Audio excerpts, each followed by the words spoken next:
Ну що, оце наші піддослідні. Я зібрала варіації рослинок, сукулентів, які до вас можуть приїхати. Всім привіт! Мене звуть Іра. Знову вітаю вас на своєму каналі. Сьогодні у нас буде тема відео, що робити, якщо ви придбали свій перший сукулент. Все більше і більше людей знайомиться зі світом сукулентів і хоче їх до себе додому. Так от, що робити, якщо вам захотілося дуже придбати класний сукулент, і ви його придбали, він до вас їде, або ви несете його з магазина і думаєте, і що з ним тепер робити? Ну, немає у вас ще спеціальних складових там для ґрунту, ну, в Аврорі таке не продається, наприклад, так? І немає у вас горщика.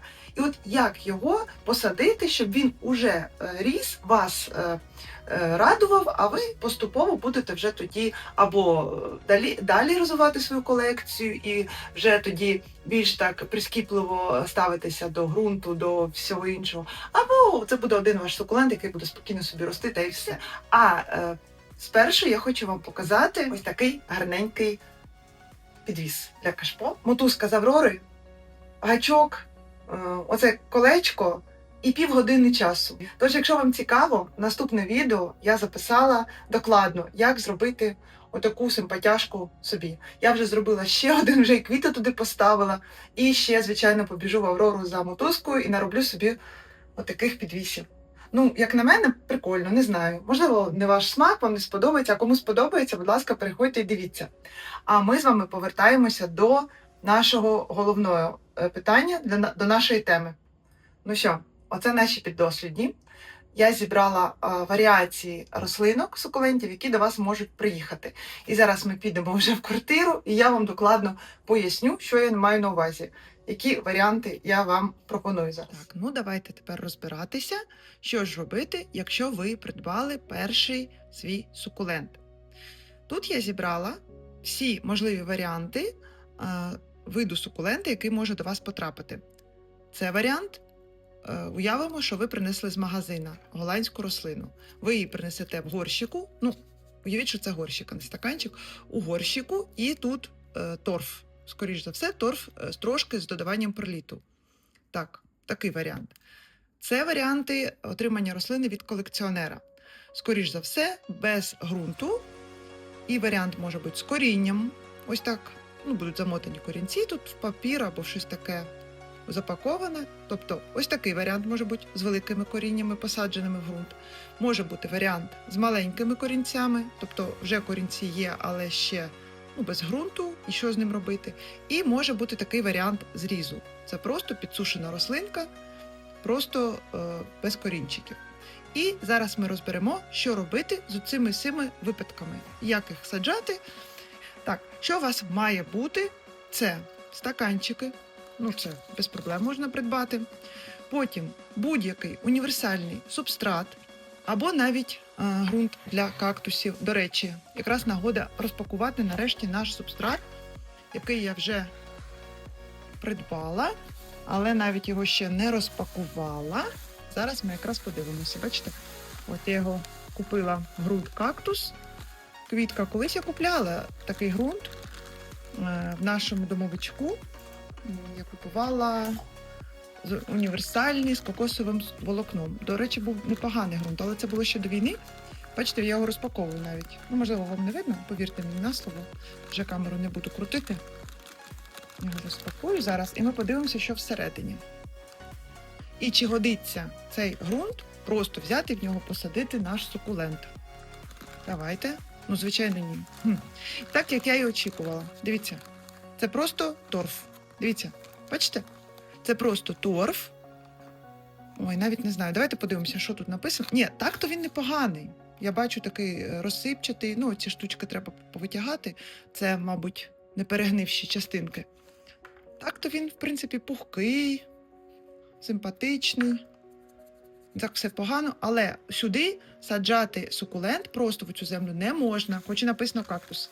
Ну, я якось у відео про ґрунт розказувала, про субстрат, що, скоріш за все, не можна саджати через те, що, бо я ніколи не купувала раніше, скоріш за все, не можна саджати через те, що тут дуже мало розпушувачів. Читаємо. Склад: суміш торфів, річковий пісок, органічні добавки, перліт, мінеральні, мікро та макродобрива. Угу. Ну, ось не можна саджати через те, що тут тих розпушувачів, як кіт наплакав. Угу. Ось такі шматочки. Ну, коротше, ви купили, менше з тим, ви купили просто такий субстрат, або такий, або універсальний. Вони, я так розумію, бачите, прям видно це гумус. Він дуже поживний, і в ньому саджати не можна. По-перше, через те, що дуже багато поживних речовин для сукулентів це погано. По-друге, то, що дуже мало розпушувачів, і ви зальєте, особливо новачок. Так, але що робити? У нас є лише такий ґрунт. Так? То ми купуємо окремо перліт. Також продається скрізь. Тобто ми засипаємо спочатку наш торф, перебираючи його більш-менш. Так, нормально, мені достатньо. І тепер сюди буду додавати перліт. Перліту буду додавати стільки ж, скільки цього ґрунту. Так, все, засипаємо наш сюди перліт. Він пилить, це не дуже добре, тому намагайтеся якось його. Я, бачите, підготувалась, треба було б ще зволожити його трошки. Значить, якщо придбаєте потім ще інші добавки, тоді перліт, оцю частину 50%, перліту діліть ще, наприклад, 40% тоді перліту додавайте і 10% вермикуліту або цеоліту. Ось так. Також я приготувала наш дренаж. Я думаю, пенопласт також можна шматочок знайти без проблем. Ну, і якщо хочете, використовуйте керамзит. Але майте на увазі, якщо на холодному підвіконні, то він також охолоджується. І тут треба брати це до уваги. І також він має вагу. Я, наприклад, на своєму підвіконні не хочу ще додаткову вагу, бо і так все загружено. А ви можете використовувати керамзит. Все, приступаємо до посадки наших перших сукулентів. Отже, почнемо з цього. Так, от ви отримали від колекціонера ось таку рослинку з такими довгими коренями.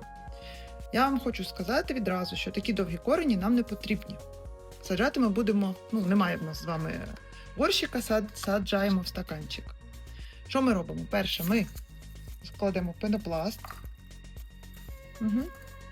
Так, кладемо пенопласт. Корені ми підрізаємо, не бійтесь, це нормально. Рослина вже до вас приїхала, поки їхала, ще більш підсушилася.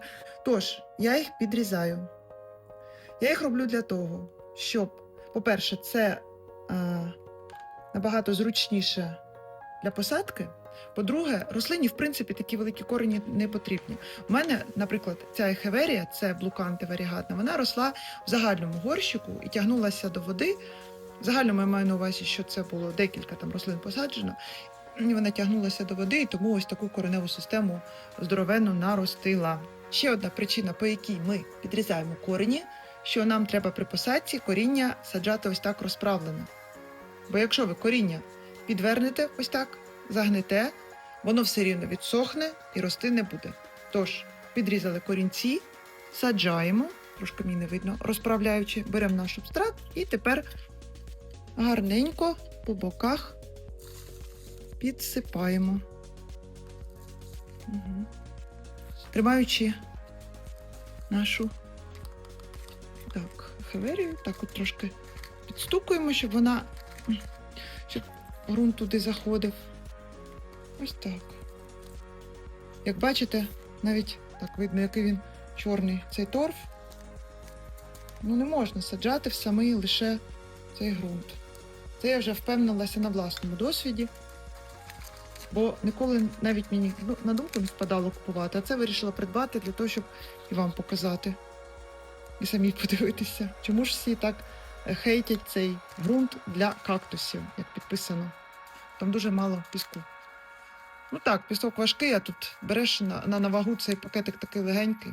Все, посадили ми нашу ехеверію. І тепер нам ще треба важливу річ зробити, це зробити ось тут надрізи. Бачите? Оп, з двох боків, такі тоненькі. Все, зайва волога буде виливатися. Тепер ми таку рослинку залишаємо в спокої на 2-3 дні. Не поливаємо, хай підзаживає. Якщо ви відкривали, тим паче, торф цей з нового пакета, він вологий там. Тому там ще вологи вистачить і на тиждень, і навіть більше. Якщо ви на батарею не поставите лише. Все. Залишаємо в спокої, хай наші обрізані корінці підзаживають, і вона адаптується. Нічого з нею не буде. Так, такий варіант ми посадили. Тепер беремо варіант наш куплений типу в магазині. Ми отримуємо голландську рослину, посаджену, звичайно, в торф. Вони саджають в торф і з додаванням трошки перліту. Ну, звичайно, це мій ґрунт, тому тут все норм. Але ми уявляємо собі, що це рослина голландська, посаджена в неправильний субстрат. Ну, для нас неправильний, тому що він в наших умовах не буде рости в торфі. Що ми робимо? Ми звільняємо коріння від субстрату. Прям беремо і не боїмося, нічого страшного, якщо щось відірветься, якщо щось відпаде, це не страшно. І гарненько звільняємо, тому що якщо ми залишимо такі великі часточки торфу, там можливо при застої вологи бути загнивання. Тому ось так. Ну, звичайно, якщо у вас манікюр такий нормальний, то одягайте рукавички, я вже так, по-простому. Зараз я без манікюрів. Ой, листочок відпав. Ну нічого, буває. Всяке буває. До речі, і навіть коли вам присилають рослинку, і там нижній листочок якийсь там відломаний, також не скарги вже ж так не пишіть. Так все буває. Ти коли пакуєш, знаєте, як воно незручно буває. Особливо, коли ехеверія з листочками тоненькими, або ось як тут, десь там той листочок зараз стирчав. Так, все. Також обриваю оці коріння. Це все нормально. Обірвала, підготувала до посадки, все. Тут уже будемо уявляти, що є в нас горщик, тому що мені маленький горщик, маленький стаканчик не хочеться саджати. Якщо нема, по такому ж принципу, в стаканчик. Я посаджу в горщик. Також засипаю наш дренаж. Я ще й старенький дренаж сюди засиплю, бо це мій. В голландських не буде ніякого дренажа. Там все по-простому, як кажуть. Так, все. Дренаж я засипала. Також ґрунт. І також ставимо нашу рослинку. Ой, ще відпав. Щось у мене так, бачите, потривожило і все, повідпадали. Нічого страшного. Так, і присипаємо нашим субстратом. Так, ну що, другий наш екземпляр ми посадили, той, що ми вважаємо за голландський. Всі листочки, які відпали, а в мене їх відпало ось 3 штуки, ось такий навіть відпав, я їх покладу просто на ґрунт, і вони з великою долею вірогідності дадуть діток. Так що не хвилюйтеся, не переживайте, таке буває. Або навіть якщо не дадуть діток, таке трапляється, листочки відпадають. Так, і в нас залишилося ще 2 варіанти рослин, які ми маємо посадити. Це рослинка без коріння і рослинка з невеликим корінням. Ось така рослинка, звичайно, має бути посаджена, тому що тут уже по сантиметру багато корінців, і тому ми робимо ту саму маніпуляцію. Ми беремо стаканчик. Дивіться, якщо ви сумніваєтеся в тому, що ви може перелити рослинку, краще посадіть відразу в маленький. Наростуть коріння, пересадите в побільший. Якщо ви впевнені в своїх можливостях не залити цю рослинку, то саджайте відразу в отакий, або в горщик. В горщик в такий, або можна в 5, але тут би 7 підійшла. Це в мене 7, сюди нормально стане. Але я посаджу в стаканчик, тому що це в мене надлишок. Це ехеверія Rose Rock варігатна. Я її посаджу в стаканчик, тому що вона потім буде в альбомі продаж сукулентів. Ось так. Тож, знову дренаж з пінопласту. Знову наш субстрат. І обережненько будемо встановлювати нашу ехеверію. Так, ось так зробила я. І ось нашу ехеверію ми беремо. Обережно треба так поставити. Бачите, в неї корінчики, через те, що я її фотографувала, і потім отак на ґрунт поставила. Бачите, корінчики загнулися вверх. Треба її постаратися максимально отак обсипати ґрунтом і отак трясти, щоб показати, що можна рости вниз. Отак от. Тому, бачите, тут дуже важливо, щоб для таких рослинок ґрунт був пухкий. Отак от. Ну все. В принципі, посадили, все нормально. Бачите?